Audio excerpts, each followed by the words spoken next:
Likens. Hello. Isn't that a curious way to begin? Yeah. It wasn't so long ago that every communication started with a greeting. Every introduction to a conversation, a letter, or even a voicemail. Hi, how are you? Greetings were customary worldwide up until a 10-second text could take care of 10 minutes of begging your coworker to cover you on a Friday night.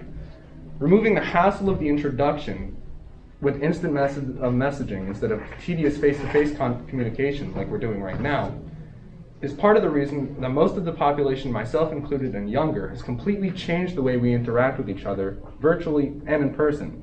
This crazy year has definitely accentuated the effect of this phenomenon. I guess we have to back up. But don't worry, I'm not going to send us all the way back to the birth of man or something. Oh wait, I did. And if you'd heard the title, if you read it, you would have known that, slacker. Well, the indicative markings of our evolution from apes stems from three specific developments, each one pointing directly at an advance in communication.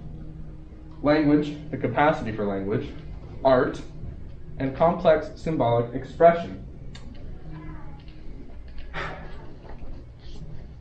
The double-sided is wonderful. All right, shall I break these down one by one for you? I won't give you the chance to say no.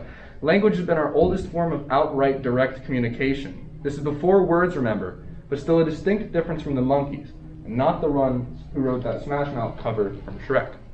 I'll just give you an example of how our language worked and how different it is now from all the way back then. Watch, I'm going to visibly get prepared for this. Okay. Now, you all thought I was going to make monkey sounds, didn't you? You think you know me well enough. Expect the unexpected. If you do think about it, though, I just did exactly what I said I was going to do. I gave you a primal urge of anticipation because you were expecting a moment that was building up to happen that did not. Simply a breath. Now, this might astound you, but monkeys took breaths too, often around 6 times a minute, which is about half of a human's resting breathing pattern.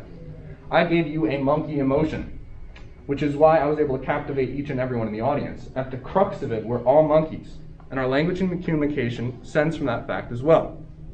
Now look at what I just did. I showed you that our modern language can more effectively convey complex ideas to other thinking beings by wrapping you back around to a main idea. I know, I sound like the proudest monkey ever. But this monkey magic is exactly what's going to push our focus all the way back to the present and beyond. Look at me. Look at this. Simply put, this meme is funny. Strangely though, unlike the monkey emotion, this pair of pictures only strikes a select few as humorous right off the bat. And I'll show you the origin of both of these images, and I'm sure that you'll see how they connect if you do not already know. What would you do if there was a child right in front of you, sitting all alone, crying in pain from hunger, near death from sickness? Let it die, let it die. Let's come on, who's with me, huh? No one's with them. Okay. Now I'm sure you see how those connect. I'm actually going to take the last two markings of evolution, art and complex symbolic expression, and group them together because, unlike free-swinging monkeys, I have a time constraint. The meme that is currently on the screen now contains 2 static images. When I put it up on the screen for the first time, a relatively low number of people understood how they relate. Once I introduced the meaning of each, letting those of you who were not in on the joke be in on it, it was fairly easy to understand why I might have chosen these 2 arbitrary pictures to demonstrate my next point. The reason why I said relatively low number of people understood the relation is that if this meme was shared in a different setting, perhaps on a meme page with a large number of viewers, the ratio of comprehension among the audience would be astoundingly high. An explanation for this comes from the interconnectedness of online media in their respective communities. A certain group of people, namely those fortunate enough to be watching television during the early 2010s, were most likely exposed to both the UNICEF commercial and 2012's The Lorax. If per se I was attempting to reach a different audience, I might hum a tune about the 10-letter name of my bologna, or recite the ingredients of a Big Mac. You might be asking yourself, what does this mean? You might be asking me, have I devolved to the point where I'm just asking TED Talk buzzword questions? Now, let me get a show of hands. Who here has seen a TED Talk? Wow, that's surprising. No, really, it is astounding that we have an audience that has all experienced this very unique setting. Now let's try some more. It's a shoulder workout time. Let's get those arms ready. I'm going to put a bunch of pictures up. Who here has seen and can identify this? This. This. This. This. This. This. This. Yeah. This. Now that one is a little bit unfair. This is a picture from our Cape Cod trip, and I will not explain it. The significance of this exercise is that, barring my vacation photo, our audience here, and most likely whomever watches this online, will recognize each and every insignia, icon, iconic photo, famous artwork, or little green midichlorian-rich life form that I just put up on the screen. Albeit very Americentric, the point of each of these images is to represent a different facet of our life. These symbols are each incredibly complex in their connotations and meanings, provoking unique thought process. Throughout our recent history, it was determined that the ability to decipher and understand increasingly complex symbols, or an increased number of said symbols, was a massively desirable trait. I've observed that the development of this trait not only marks a major difference between humans and any other species on Earth, but it also creates a clear juncture between what we see as the modern man and what came before. We just demonstrated exactly how much our global networking influenced this trait because of our technological advancements in both photography and interconnectedness. Even if you have never or will never see a Van Gogh painting in person, you just saw one with your own eyes, and as we proved, not for the first time. I want you to take a moment to just appreciate how much that means. 200 years ago when Starry Night was painted, or 500 years ago when Da Vinci's Mona Lisa was painted, less than a fragment of the population of each respective country were lucky enough to even know about said artworks, yet now they're globally renowned and instantly recognizable. Whether our natural ability to derive meaning from art and symbols from our history makes us cultured is most definitely up to interpretation. A fair share of our generation chooses to neglect the wealth of information that is available to us because with our advancements in instantaneous technology, instantaneous gratification has become a sole motivator.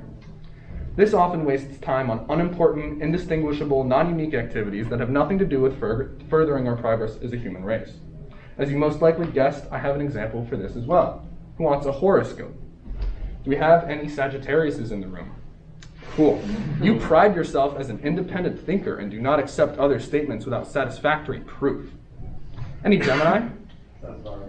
As at times you are extroverted, affable, sociable, at other times you are introverted, wary, and reserved.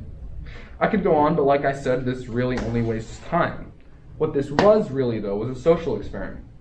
Regardless of star sign, who felt that one or both of those statements could apply to them? I drew these statements from a fake psychology test given to students by Bertram Forer in 1948. The test came back with a staggering 4.3 out of 5 average applicability score, and after much more testing, the discovery was named the Barnum effect. Now, I did this for another reason, and not just to prove that astrology is pointless if you're looking for meaningful advice or judgment. I wanted to prove through the Barnum effect, the same way that I did at the beginning of our talk, that we truly are quite similar underneath all our labels and racial cognizance. On that train of thought, everyone here has a relative or an ancestor who wrote a letter to someone, indubitably. I believe that the day that a written letter became obsolete was the beginning of our hyper-increased progression as a species on a global scale. We have been in pursuit of progress since the first not monkey started sharpening spears. The incredulous advancements in intelligence and technology that led to the telegram and eventually the telephone were driven by industrial revolutions worldwide, as well as the need to increase social ability. What is fascinating is the difference in the length of time between the birth of mankind and the birth of civilization, and the birth of civilization to our modern era. Millions of years to tens of hundreds. Looking at our history objectively is quite fascinating. For the last 2.5 million years, all known life looked at our moon and knew not what to make of it.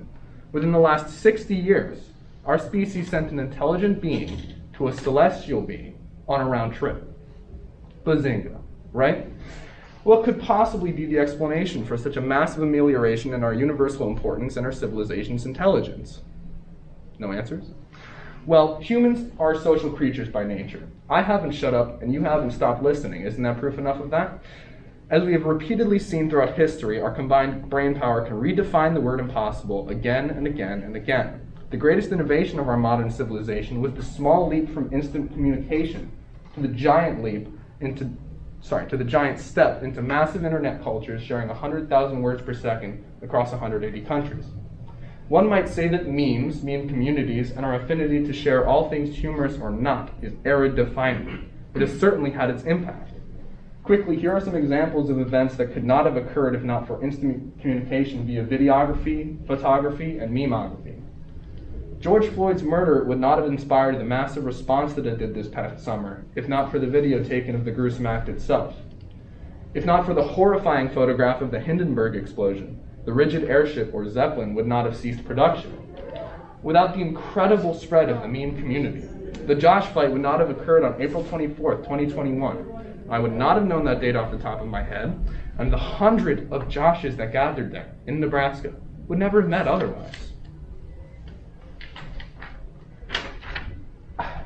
Our modern civilization is defined by our technology in every way, whether it is used for entertainment, communication, good, evil, or be all of the above. What I'd like you to leave this talk with is a greater sense of self. Know your place in the universe, and appreciate just how lucky you are to be living at this incredible point in history. We have come a long way from monkeys to memes. But the pertinence of my next statement is paramount to the key idea of this whole talk.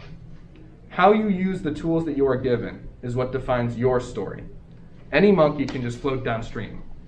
Be the monkey that builds a raft so you enjoy the ride a little more.